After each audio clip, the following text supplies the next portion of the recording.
እንደምናምሽታችኋል የተወደዳችሁ የጣቢያችን ተከታታዮች ከኤርትራ ሳተላይት ቴሌቪዥን የከበረ ሰላምታችን በያላችሁበት ይድረስ እያልን ለነሐሴ 22 2026 ምሽት የተሰናዱ መረጃና ዜናዎችን ይዘን ቀርበናል። እንድትከታተሉን በአክብሮት እየጋበዝን አበይት ነጥቦቹን እናስቀድማለን። በአሜሪካ በኤርትራውያን ለውጥ ፈላጊዎች ላይ የተመሰረተው ክስ መዘጋቱ ትልቅ ድል መሆኑ ተገለጸ። ስኒት ሀብተአብ የህዝብ ድምጽ እንደሚያስፈልጋት ተገለጸ። የ2026 የአሸንዳ በዓል በመቀሌ ከተማ እየተከበረ ነው። በስፔን በተከሰተ የሰደድ እሳት ወደ 1000 የሚጠጉ ሰዎች ተፈናቀሉ። የጀርመን የውጭ ጉዳይ ሚኒስትር ጆሃን ዋዴፉል ለጉብኝት ዩክሬን ገቡ።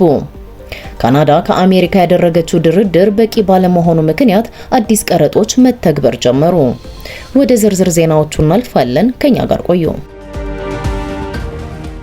በአሜሪካ በኤርትራውያን ለውጥ ፈላጊዎች ላይ የተመሰረተው ክስ መዘጋቱ ትልቅ ድል መሆኑ ተገለጸ። በአሜሪካ በህግደፍ ስርዓት ተከሰው ከነበሩት 13 የኤርትራ ፍትህ ፈላጊዎች መካከል አንዷ የሆኑት ዶክተር ሳባ ተስፋ ዮሐንስ በክሱ ሂደት ዙሪያ ከኤሪሳት ቴሌቪዥን ጋር ባደረጉት ቃለ ምልልስ ክሱ መዘጋቱ ትልቅ ድል ነው ብለዋል። ክሱ በሰኔ 2024 የተመሰረተ መሆኑን ያስታወሱት ዶክተር ሳባ በክሱ መነሻ በ2023 በሲያትል አካባቢ በታኮማ ከተማ በሚገኘው የታላቋ ሲያትልና አካባቢዋ የኤርትራውያን ማህበረሰብ በተባለው የኤርትራውያን የበጎ አድራጎት ማህበር በተካሄደው ዓመታዊ የኤርትራውያን ፌስቲቫል ላይ ለመሳተፍ በርካታ ኤርትራውያን ወደ ስፍራው መሄዳቸውን ገልጸዋል። በዚያም በዓል ላይ የህግደፍ ስርዓት በኤርትራ እያካሄደ ያለውን ግፍና ጭቆና ለዓለም አቀፉ ማህበረሰብ ለማሳወቅ በተደረገ ሙከራ ረብሻ ፈጥረዋል በሚል 150 የሚጠጉ ተሳታፊዎች መካከል 13 ሰዎች ተከሰው እንደነበር አብራርተዋል። ዶክተር ሳባ አክለውም በማህበረሰቡ ሽፋን የተመሰረተው ይህ ክስ ከ2 ዓመታት በኋላ በከሳሾችና በተከሳሾች ጥያቄና ስምምነት በስኬት መጠናቀቁን ገልጸዋል። እንደሳቸው ገለጻ ይህ ክስ በኤርትራ ውስጥ ለውጥ ፈላጊዎች ሊኖረን የሚገባውን የመናገር ሐሳብን የመግለጽና የመቃወም መብት እንደ ትልቅ ትምህርት የሚያሳይ ክስተት ነው። በተለይም በኤርትራ በእስር ላይ የሚገኙ ወገኖቻችንን በተመለከተም ምንም አይነት ጥላቻ የለንም በማለት በኤርትራ ፍትህና ስርዓት እንዲሰፍን በአንድነት መታገል እንደሚገባ መልእክታቸውን አስተላልፈዋል። ስኒት ሀብተአብ የህዝብ ድምጽ እንደሚያስፈልጋት ተገለጸ።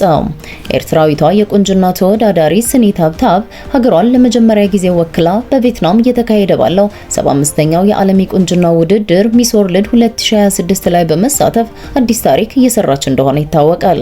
የውድድሩ ውጤት በማህበራዊ ሚዲያ በሚደረግ ቅስቀሳና ምርጫ ሊቀየር ስለሚችል በግል የማህበራዊ ሚዲያ ገጾቿ ላይ ምዝገባ እንዲደረግና የተከታዮቿ ቁጥር እንዲጨምር በማድረግ ተቆርቋሪ ኤርትራውያን ድጋፍና እገዛ እንዲያደርጉላት ጥሪ አቅርበዋል። ከነሐሴ 9 እስከ መስከረም 5 እየተካሄደ ባለው በዚህ ዓለም አቀፍ ውድድር በ75 ዓመታት የውድድሩ ታሪክ ውስጥ ኤርትራ ስትሳተፍ ይህ የመጀመሪያዋ ነው። እስከ ትናንትና ድረስም ስኒት ሀብተአብ በህዝብ ድምጽ ከአፍሪካ አህጉር በመምራት ከፍተኛ የድጋፍ ድምጽ ስታገኝ እንደነበር ይታወቃል። ካለችበት ደረጃ የላቀ ድጋፍና የሚዲያ እገዛ እንደሚያስፈልጋትም አክለው ገልጸዋል። ለስኒት ሁላችንም የምንችለውን ሁሉ ድጋፍ ልናደርግላት ይገባል። የኤርትራን ስም ከፍ የምታደርግ ተወዳዳሪ በመሆኗ እንደ ሀገራዊ ተግባር በጋራ ልንረባረብ ይገባል በማለት አሳስበዋል። ስኒት ሀብተአብ ቀደም ሲል በ2023 በሚስ አፍሪካ ዩኤስኤ ውድድር እንዳሸነፈችና በ2024 ደግሞ ለመጀመሪያ ጊዜ ኤርትራን ወክላ በሚስ ዩኒቨርስ ውድድር ላይ እንደተሳተፈች ይታወሳል። የ2026 የአሸንዳ በዓል በመቀሌ ከተማ እየተከበረ ነው። በመቀሌ ከተማ ጎዳናዎችና ህዝባዊ ቦታዎች የ2026 የአሸንዳ በዓል አከባበር በተለያዩ ባህላዊና ሃይማኖታዊ ዝግጅቶች እየተካሄደ እንደሚገኝ የድምጸ ወያኔ የነሐሴ 21 2026 የቪዲዮ ዜና ዘገባ አመልክቷል። የበዓሉ አከባበር ዛሬም ቀጥሎ ውሏል። የበዓሉ ዋዜማ በሁሉም የመቀሌ ክፍለ ከተሞች በታላቅ ዝግጅት መከበሩን የጠቀሰው የአዘጋጅ ኮሚቴው መረጃ በሚቀጥሉት ቀናትም አከባበሩ በበለጠ ድምቀት እንደሚቀጥል አስታውቋል። ከዚሁ ጋር ተያይዞ በወጣት ዘውዱ ሀፍቱ ላይ በተፈጸመው ግድያ ምክንያት የተነሳው አሸንዳ በጸሊም ወይም አሸንዳ በጥቁር የተሰኘ የወጣቶች እንቅስቃሴ በበዓሉ አከባበርና በህዝባዊ ንቃተ ህሊና ላይ ከፍተኛ ተጽዕኖ ማሳደሩ ተገልጿል። የሴቶች ነጻነት መገለጫ የሆነው የአሸንዳ በዓል በዚህ አሰቃቂ ድርጊት ሳቢያ ዘንድሮ ልጃገረዶች የደህንነትና የፍትህ ጥያቄያቸውን የሚያሰሙበት አደባባይ ለመሆን በቅቷል። በተጨማሪም በትግራይ እየተካሄደ ያለው አስገዳጅ የወጣቶች አፈሳ በህብረተሰቡ ዘንድ የፍርሃት ስሜት መፍጠሩ ተጠቁሟል። ይህም ሁኔታ ልጃገረዶች በዓሉን በሙሉ ነጻነትና ደስታ ለማክበር እንዳይችሉ በማድረግ በስጋትና በጥንቃቄ ብቻ እንዲያሳልፉት ማድረጉ ተገልጿል። በስፔን በተከሰተ የሰደድ እሳት ወደ 1000 የሚጠጉ ሰዎች ተፈናቀሉ። እንደ ጀርመኑ የዜና ምንጭ ዲፒኤ ዘገባ በምስራቅ ስፔን በተከሰተ የሰደድ እሳት ወደ 1000 የሚጠጉ ሰዎች ከአካባቢው ተፈናቅለዋል። የራሳቸው ተሽከርካሪ ለሌላቸው ተፈናቃዮች አውቶቡሶች ተዘጋጅተው ከስፍራው እንዲለቁ መደረጉን የቫሌንሲያ ራስ ገዝ የማህበረሰብ ሲቪል ጥበቃ ሚኒስትር ጆአን ካርሎስ ቫልዴራማ ዛሬ ቅዳሜ ለጋዜጠኞች ተናግረዋል። በቫሌንሲያ አቅራቢያ በምትገኘው በጋቶቫ መንደር ዙሪያ ያለው ቃጠሎ ሐሙስ ሌሊት በመብረቅ አደጋ እንደተቀጣጠለ ይታመናል። ቃጠሎ አርብ ምሽት ላይ ከ400 ሄክታር በላይ መሬት ያጋየ ሲሆን እስካሁን በቁጥጥር ስር አልዋለም። የሀገሪቱ ቴሌቪዥኖች የእሳት ቃጠሎ ወደ መኖሪያ አካባቢዎች እየቀረበ መሆኑን አሳይተዋል። እንደ ዘገባው የጦር ኃይሎች የአደጋ ጊዜ ክፍልና በርካታ የእሳት አደጋ መከላከያ ቡድኖች እንዲሁም የእሳት አደጋ መከላከያ ሄሊኮፕተሮችና አውሮፕላኖች ቃጠሎውን ለመቆጣጠር ተሰማርተዋል። በአየር ንብረት ለውጥ ሳቢያ የተከሰተው ድርቅና ከፍተኛ የሙቀት መጠን የደኖቹን እጽዋት እጅግ በጣም ተቀጣጣይ እንዳደረጋቸው ዘገባው አመልክቷል። የአውሮፓ ኮሚሽን የሰደድ እሳት መረጃ ስርዓት እንደገለጸው በስፔን በዚህ ዓመት ብቻ በ425 የደን ቃጠሎዎች ከ297000 ሄክታር በላይ መሬት በእሳት ወድሟል። የጀርመን የውጭ ጉዳይ ሚኒስትር ጆአን ዋዴፉል ለጉብኝት ዩክሬን ገቡ። ሩሲያ በዩክሬን ላይ ጥቃቶችን እያጠናከረችበት ባለችበት በአሁኑ ወቅት የጀርመን የውጭ ጉዳይ ሚኒስትር ጆአን ዋዴፉል ዛሬ ኪየቭ ደርሰዋል። የጀርመን ዜና አገልግሎት ዲፒኤ እንደዘገበው የውጭ ጉዳይ ሚኒስትሩ ዛሬ ዩክሬን የደረሱት ከሀገሪቱ 35ኛ የነጻነት በዓል ጥቂት ቀናት ቀደም ብለው ነው። በሩሲያ ጥቃቶች 2 ዩክሬናውያን በአንድ ሌሊት በተገደሉበት በልዩ ባቡር ኪየቭ የገቡት የውጭ ጉዳይ ሚኒስትሩ ሩሲያ በዩክሬን ላይ የምትፈጽመውና እየጨመረ የመጣውን የድሮንና የሚሳኤል ጥቃት አውግዘዋል። ሞስኮም በሲቪሎች ላይ በተፈጸመው ግድያና ሆን ተብሎ የኃይል መሰረተ ልማትን በማውደም ኮንነዋል።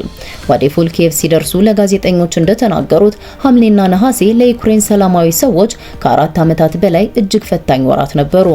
የውጭ ጉዳይ ሚኒስትሩ አያይዘውም ስቃዩን እናያለን፣ ይህች ሀገር እንዴት እንደታገለች እናያለን፣ እናም ለዚች ሀገር ድጋፍ ማድረጋችንን እንቀጥላለን ብለዋል። በኃይል መሰረተ ልማቷ ላይ ተጨማሪ ጥቃቶች እየደረሱባት የምትገኘው ዩክሬን ሌላ ክረምት በአስቸጋሪ ሁኔታ ለማሳለፍ እንደምትገደድ ዘገባው አመልክቷል። የውጭ ጉዳይ ሚኒስትሩ ጉብኝትም ድጋፍ ለማሳየት ነው ተብሏል። ካናዳ ከአሜሪካ ያደረገችው ድርድር በቂ ባለመሆኑ አዲስ ቀረጦች መተግበር ጀመሩ። የካናዳ ጠቅላይ ሚኒስትር ማርክ ካርኒ በንግድ ድርድሩ ላይ የታየው መሻሻል የካናዳን ዓላማዎች ለማሳካት በቂ ያለመሆኑን ተከትሎ ዛሬ ቅዳሜ በበርካታ የካናዳ ምርቶች ላይ አዳዲስ የአሜሪካ ታሪፎች ተግባራዊ መሆን ጀምረዋል ብለዋል።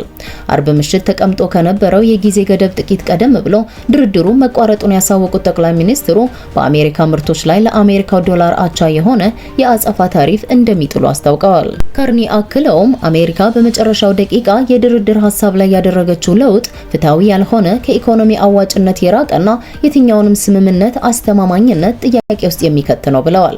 ይህ ውጥረት የመጣው ፕሬዚዳንት ዶናልድ ትራምፕ ወደ 20 ቢሊዮን ዶላር ወይም 28 ቢሊዮን የካናዳ ዶላር በሚገመቱ የካናዳ ምርቶች ላይ የ50 በመቶ ቀረጥ እጥላለሁ በማለት ማስጠንቀቂያ ከሰጡ በኋላ ከሐምሌ ወር ጀምሮ ከፍተኛ የንግድ ድርድር ሲካሄድ መቆየቱን ተከትሎ ነው።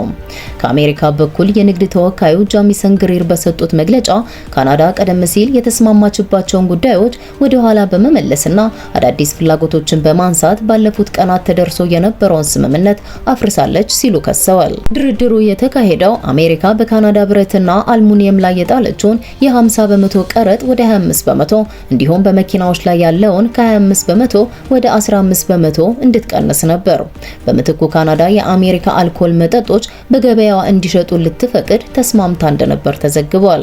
ትራምፕ ወደ ስልጣን ከተመለሱ በኋላ ተግባራዊ ያደረጉት ባለው ዓለም አቀፍ የታሪፍ ፖሊሲ መሰረት አሁን የተጣለው አዲሱ የ50 በመቶ ቀረጥ የወይን፣ የወተት ተዋጽኦ፣ ሲሚንቶ፣ አልባሳትና የሆኪ ስፖርት ትጥቆችን ያካትታል።